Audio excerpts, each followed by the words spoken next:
Bonjour! Non, je ne suis pas mort, je reviens et j'ai l'impression qu'il n'y a pas eu de vidéo depuis 5 ans sur la chaîne, c'est terrible, pour vous parler de Napoléon, le nouveau film de Papy Ridley Scott qui, du haut de ses 80 piges bien sonnées, bientôt 90, c'est plutôt l'idée, nous revient avec un film historique, sachant que Papy il a de Borès parce que le dernier duel sorti en 2021 était un grand film que j'avais beaucoup apprécié,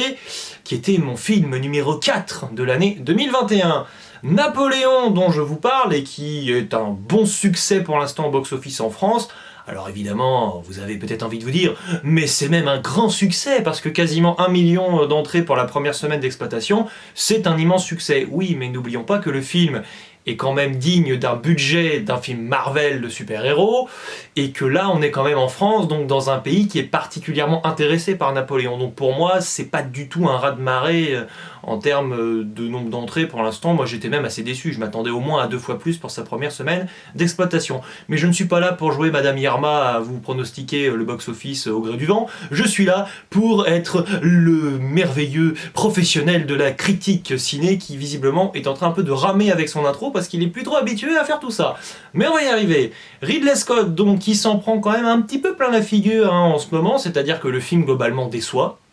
ne plaît pas vraiment, ne trouve pas vraiment son public, ce qui n'a rien d'étonnant dans la mesure où moi j'ai plutôt apprécié le film. Il faut quand même aussi considérer une chose, c'est que j'attendais énormément ce film, je suis intéressé globalement par l'histoire, sinon j'aurais pas fait des études d'histoire, accessoirement.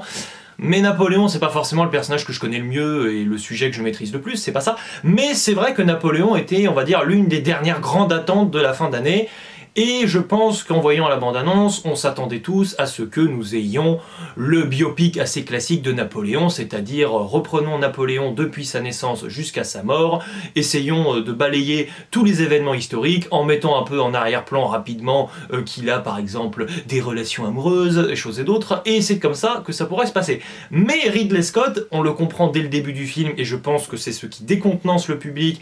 et aussi l'idée que finalement on n'a pas ce à quoi on s'attendait et on aurait préféré voir autre chose, parce que finalement c'est la relation amoureuse qu'entretient Napoléon avec Joséphine de Beauharnais qui prime dans le film. Moi je l'ai complètement ressenti comme ça, à tel point que c'est assez surprenant, mais au début du film j'en arrivais un peu à me taper des barres en train de me dire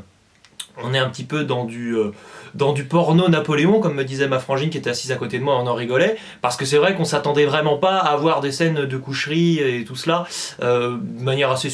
régulière quand même, disons-le, dès le début du film, entre Napoléon et donc sa promise, parce que clairement, c'est pas du tout ce à quoi on s'attendait, parce qu'il faut le préciser, si on voulait s'amuser à raconter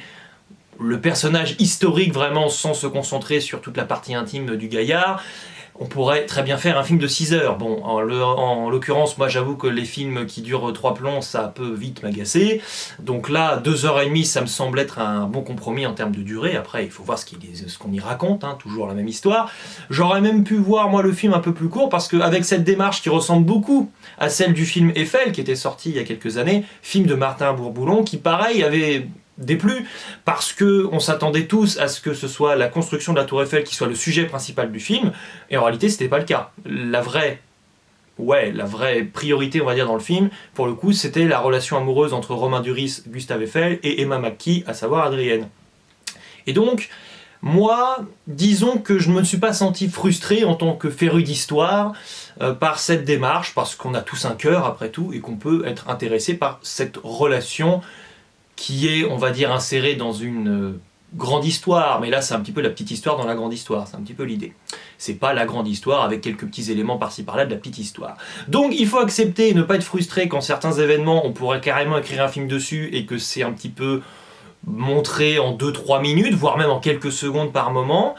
Il faut aussi quand même préciser que si nous voyons en détail certaines grandes batailles, évidemment la bataille d'Austerlitz qui est un passage du film intéressant notamment, d'autres moments du film comme la bataille de Waterloo, concernant justement cette démarche de prioriser, c'est le cas de le dire, l'aspect un petit peu amoureux et bon, un petit peu nocif, hein, autant le dire aussi d'ailleurs, hein, parce que bon, hein, je suis pas en train de sous-entendre que Napoléon était un grand tendre et que c'était un grand romantique particulièrement sympathique, c'est le moins qu'on puisse dire, je sais pas pourquoi je prends cette voix. Mais disons que peut-être que la bataille de Waterloo est un peu trop longue et pour moi ne me semble pas très appropriée. Qui plus est d'ailleurs, la fin du film, c'est pas un spoiler, qui nous mène à la mort de Napoléon,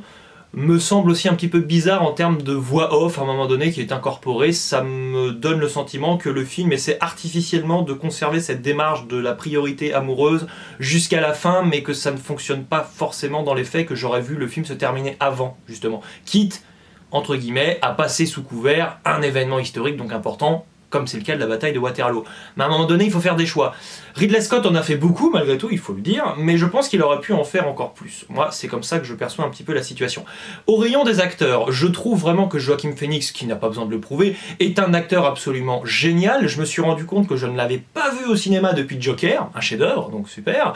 Par moments d'ailleurs dans le film, Napoléon il se transforme un petit peu en Joker, hein. Il a un petit côté je m'amuse, je rigole, je ricane. C'est du Joaquin Phoenix, il est complètement habité par le personnage, on sent qu'il l'incarne véritablement et c'est un acteur brillant, il n'y a rien à dire. La seule petite réserve que j'aurais, alors qu'il compose un merveilleux duo avec Vanessa Kirby qui est pour moi un petit peu... un peu triste à dire, mais souvent cantonné à des films qui sont vraiment nuls, il faut le dire, hein, que ce soit Pieces of a Woman qui pour moi était une catastrophe, ou le cataclysmique, et là je vais me faire des ennemis, Mission Impossible Fallout, qui est le pire blockbuster des années 2010, hein, que j'ai vu, hein, je balance. Et bien là, enfin, j'ai envie de dire, même si c'était le cas aussi dans L'ombre de Staline, mais elle trouve vraiment un rôle sur mesure, dans lequel elle est vraiment excellente, ça fait plaisir. Le duo fonctionne, l'alchimie est complètement là, on a une osmose, hein, c'est sûr. Seulement, il y a un petit souci, c'est la différence d'âge. Et plus exactement, le vrai problème, c'est que Napoléon, ici, est campé par un acteur certes très talentueux, mais trop âgé pour le rôle. On n'a pas joué la carte du maquillage, parce que c'est vrai que là, on balaye pas mal d'années, et clairement, Joaquin Phoenix, il semble vieux dès le début. Quand on le voit au moment de la Révolution française, il n'est pas censé avoir une apparence, le physique de l'âge qu'il a, à savoir bientôt 50 ans. Et on va dire que si le problème de l'âge de Joaquin Phoenix n'est pas complètement risible dans le film, et disons qu'on passe outre, c'est sûr qu'il y a quand même un petit moment où tu tiques, c'est lors du mariage qu'il va avoir avec Vanessa Kirby, parce que clairement, là, on te martèle que Vanessa Kirby est censée être plus âgée que Joaquin Phoenix, chose qui est difficile à voir à l'écran, qui est même impossible à voir à l'écran, il faut bien le dire. Sinon, d'ailleurs, concernant les traits d'humour dans le film, il n'y en a qu'un, et ça concerne justement l'âge d'un personnage quand il est question de peut-être, pourquoi pas, épouser une jeune fille qui doit avoir une quinzaine d'années et que Napoléon affirme que, après tout, visiblement, ce n'est qu'un détail. Voilà, ça a beaucoup fait rire à la salle de cinéma parce que c'était un moment assez problématique, ça c'est sûr. Napoléon est un personnage problématique, il faut dire des choses aussi. Concernant le visuel du film et la colorimétrie, elle est complètement archétypale de la plateforme Apple TV et je trouve ça vraiment nul. Enfin, honnêtement, je suis assez déçu à cet égard parce que je crois que le film, peut-être qu'il était question qu'il sorte directement sur cette plateforme ou alors, en tout cas, et ça c'est sûr, hein, il va probablement sortir après l'exploitation en salle de cinéma sur cette plateforme, mais ça m'énerve parce que je sens que le film n'a pas d'identité propre en termes de colorimétrie, vraiment, il a une sorte de filtre typique de certaines plateformes, c'est pareil avec Netflix, hein. Quand vous avez des films originaux Netflix, vous avez l'impression de toujours voir le même filtre, et c'est assez désagréable, et moi j'ai eu du mal des fois à me sentir au cinéma, alors même qu'il y a de la mise en scène, il y a une vraie ampleur parfois dans toute la souffrance qui est manifestée lors des combats par exemple. Mais c'est vrai que j'ai eu l'impression parfois d'être chez moi à regarder le film sur petit écran, et c'est même pas la question de l'écran en tant que tel, si vous voulez, c'est juste la question du spectaculaire et aussi de trouver ça assez désagréable, d'avoir un sentiment d'un filtre, d'une sorte de légère purée de poids à chaque fois que je regarde quelque chose, que ce soit le jour, la nuit. Je trouve ça un petit peu étonnant et j'avoue que je ne suis pas du tout fan de cette uniformisation comme ça, colorimétrique dans une plateforme, que j'ai pas envie de retrouver en plus au cinéma qui plus est. Donc disons que j'ai bien apprécié le film, mais bon, au jeu de la comparaison avec le précédent qui était si incroyable, forcément, on a envie de dire qu'il fait pas un pli. Bon après, il faut pas s'amuser à comparer les films, même si c'est du même réalisateur non plus, forcément, bien sûr.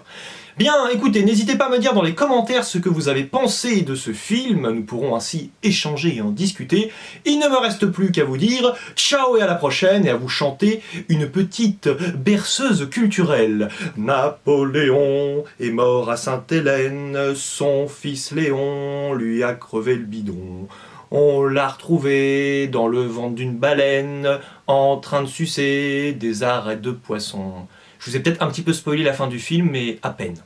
Rassurez-vous.